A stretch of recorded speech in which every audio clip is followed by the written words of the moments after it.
Welcome to the Rundown with Nerd Union. I'm Taryn Bell, reporting for the weekend of June 18th, 2021.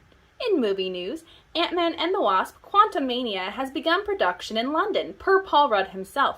He left a specific shout-out to Tyreek Hill, who then uploaded Rudd's message to Instagram. Rudd's response was in regards of not being able to join in on the Tyreek Hill Foundation Inc. celebrity basketball game on June 25th in Kansas City, Missouri. Rudd's excuse?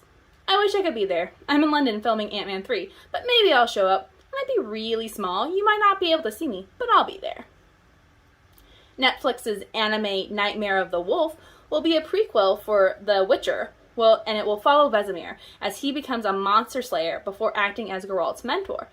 This information was revealed during the Annecy Film Festival and reported by Variety, which notes, Vesemir is a headstrong young witcher who relishes his job and the earthly benefits he reaps in doing what others can't or won't. Seemingly unshakable, Vesemir will face a crisis of conscience when a new power threatens the continent, forcing him to reevaluate why he does the work he does.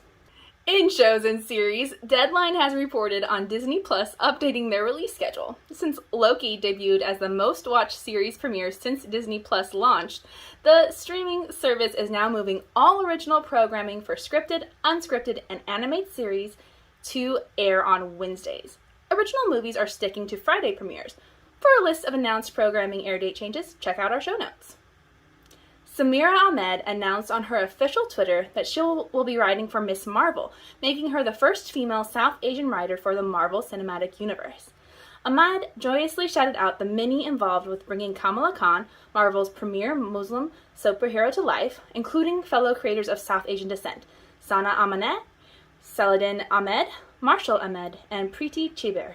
Disney Plus has paired with Hyundai to air a series of ads starring Loki, Wanda, and Sam Wilson wearing his Captain America mantle, with each putting a spin on the car company's slogan, "Question everything. We do."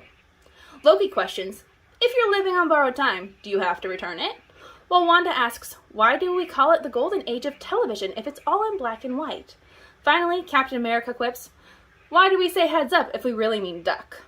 During a recent Q&A livestream, Disney CEO Bob Chapek addressed fans' curiosity over Robert Downey Jr. showing up again in the MCU.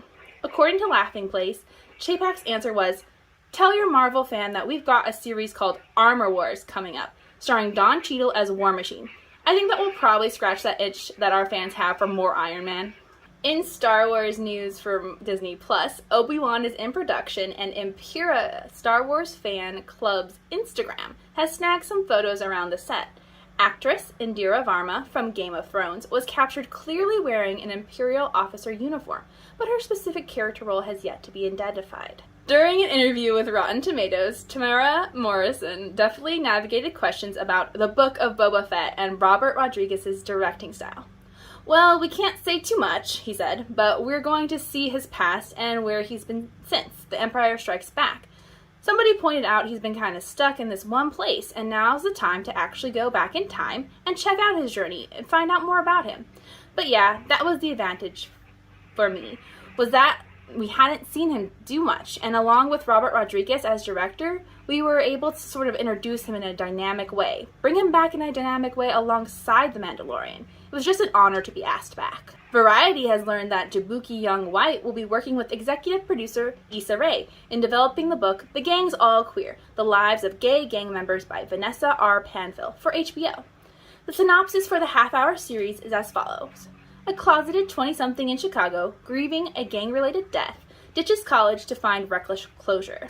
Young White is a stand-up comedian known for being a correspondent on The Daily Show with Trevor Noah and has written for shows on Netflix including Big Mouth and American Vandal.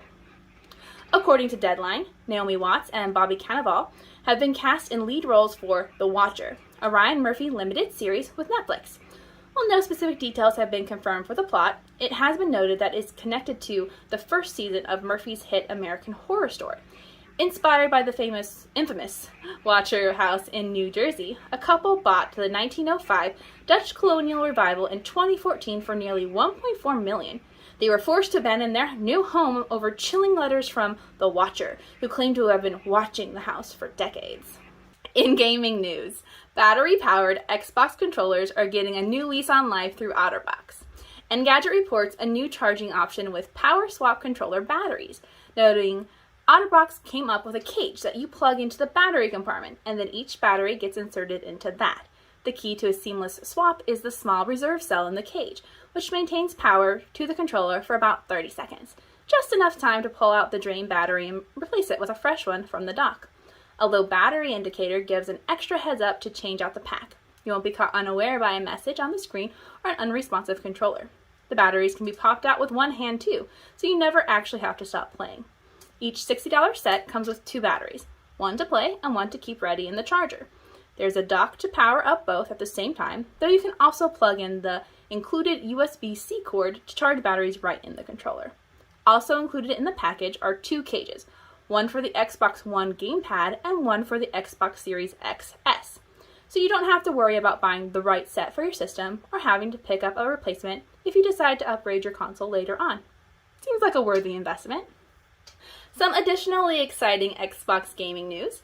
Microsoft is making good on their promise to create an Xbox Series X mini fridge, an incentive made by Aaron Greensberg of the company's game marketing division if fans helped Xbox win a Twitter brand contest, which worked.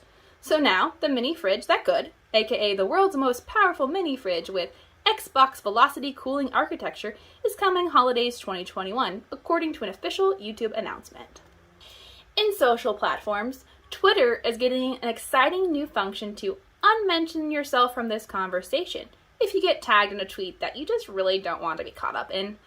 This innovation has been spearheaded by Dominic Camozzi, a privacy designer with Twitter. He specifically notes that this is an early concept that is meant to help control whether or not you really want to be a part of a conversation you got pulled into.